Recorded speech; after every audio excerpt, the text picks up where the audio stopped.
Yes, again, alright mga minamahal, Alicia ninyo, nagbabalik muli para sa ating panibagong video. So, laban bawi! Laban bawi! Mga minamahal, ito nga pong si Baliktad, si Attorney Baliktad, si Attorney Baligod. Diba? May press con pa kayo na sinisiraan nyo yung ICC. Diba? Tapos sinasabi ninyo, lahat ng mga nandyan, mga marino. Abay, kwentong barbero lang pala yun.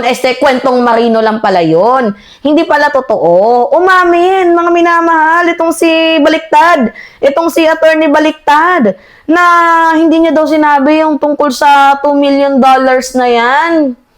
Samantalang nung nasa press con, sinabi mo na nagpapalit pa nga from peso to dollars. Diba? Tapos ngayon, babaliktad ka. Ano yon? Natutunugan mo na bang mukhang kakasuhan ka ng International Criminal Court? Or natutunugan mong baka kasuhan ka ng disbarment dahil sa ginagawa mong dishonesty and destabilization effort dito nga po sa ating administrasyon? Ito kasi yung mahirap mga minamahal sa mga DDS eh. Ang bilis nilang magbitaw ba ng salita without thinking. Kumbaga, emotion now, critical thinking later. Ganon yung atake nila, mga minamahal. Yung mga literal na hindi pinag-iisipan. Tapos yung target nila dyan is yung mga viewers na hindi rin nagre-research. Diba kaya para silang nagiging uglok? Panoodin natin to mga minamahal. Dapat dito sinusupalpal talaga eh. Lakas ng mga tama. Ayaw talaga tumigil nitong mga sindikato sa pamimake news eh. Siyempre, hanggat tuloy yung pamimake news, tuloy yung negosyo. Diba? Alright, sige, panoodin natin mga minamahal. Tila ata sa base naman ang abogado ng 18 sundalo na lumantad na pagman umano ng mga politiko. Ang git niya, wala siyang sinabi na may milyon-milyong dolyar na tinabi para sa mga ICC investigators sa Pilipinas. Sabi naman ng Palasyo, hindi pang award-winning ang kanilang mga akusasyon. Not pong report.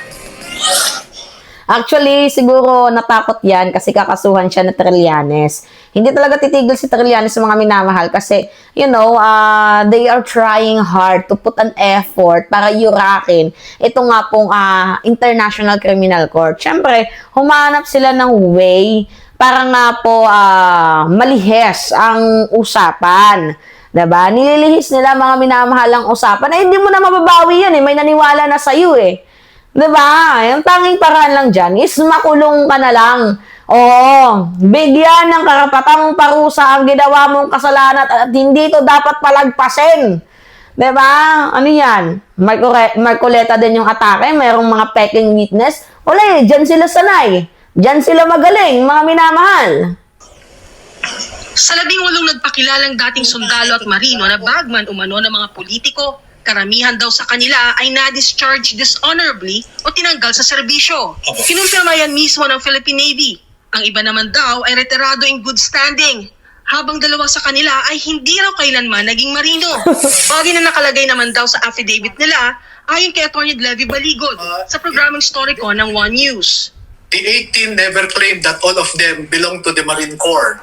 Never claim that they are belong to the Marine Corps, pero ang pakilala ninyo, 18 marino? Kung hindi ba naman kayo mga bobo, sino niloloko ninyo kami? Anak ng toko Two of them, in fact, in the affidavit, in my possession, claimed that they were former army. Pero sa naturang panayam, tila atras abante si Baligod sa kanyang mga pahayag.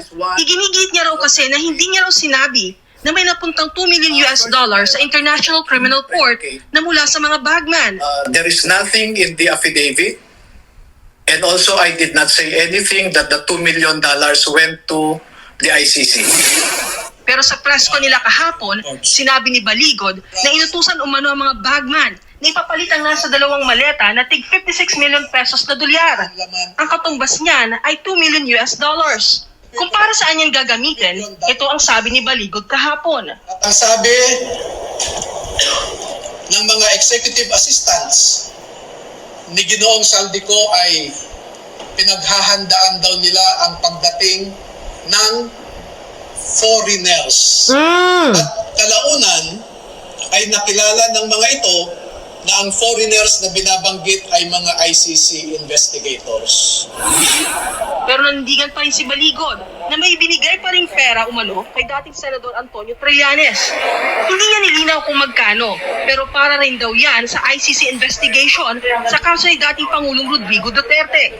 Kaya ang sabi niya kahapon, The ICC investigators themselves committed graft and corruption. Wow! ano ulit dyan ang abogado Siya pa yung nagsabi na committed ng graft and corruption. Ikaw nga, sinungaling. 'Di ba? Nagkikreate ka ng destabilization, fake news, laban bawi. Dapat kasuhan to, mga minamahal. Hindi pwede na hindi to kasuhan. Mamumuro to. Sinasabi ko sa inyo. I remember specifically you said you actually accused the ICC investigators of graft and corruption because of that money.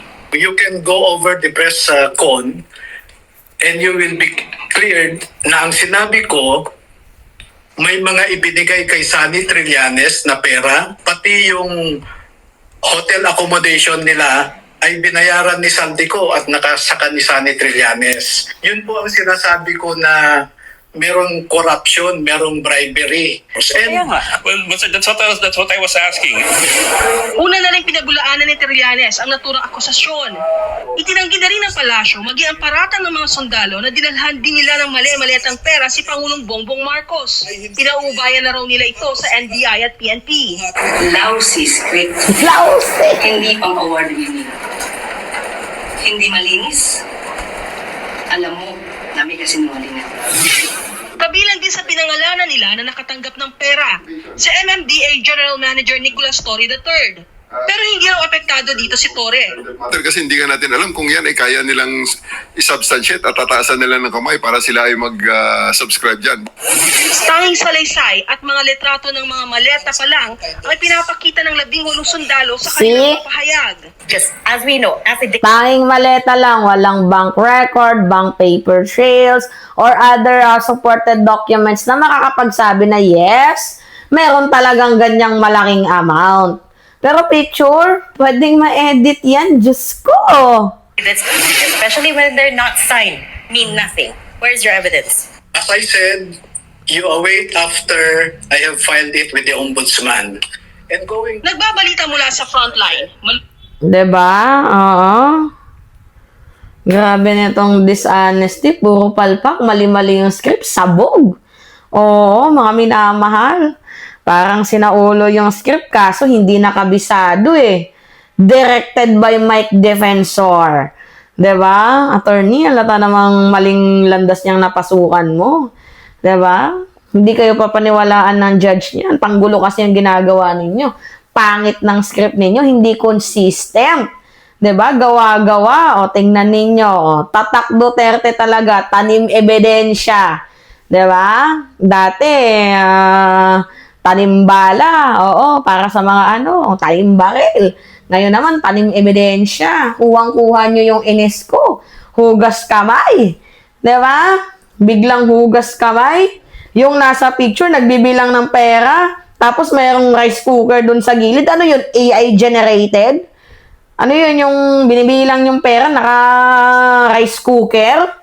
Diyos ko naman. Dapat ikulong yung 18 na Marino na yan eh. Naglalabas ng kung ano-anong fake news. Kawawa dito ang taong bayan. 'Di ba? Wala talaga tayong mahihita. Ganyan talaga ang trabaho nila. Ano pa bang aasahan natin dyan? Oh? Pero nakita ninyo? Ganyan sila magpakalat ng fake news tapos babawiin. Laban bawi yarn. 'Di ba? Alright mga minamahal. Pahingi po ng comments, likes, and share. And also, don't forget to click the subscribe and always nyo pong i-hit ang notification bell para lagi kayong na-update sa mga video na ina-upload natin. Maraming salamat at ingat mga kababayan.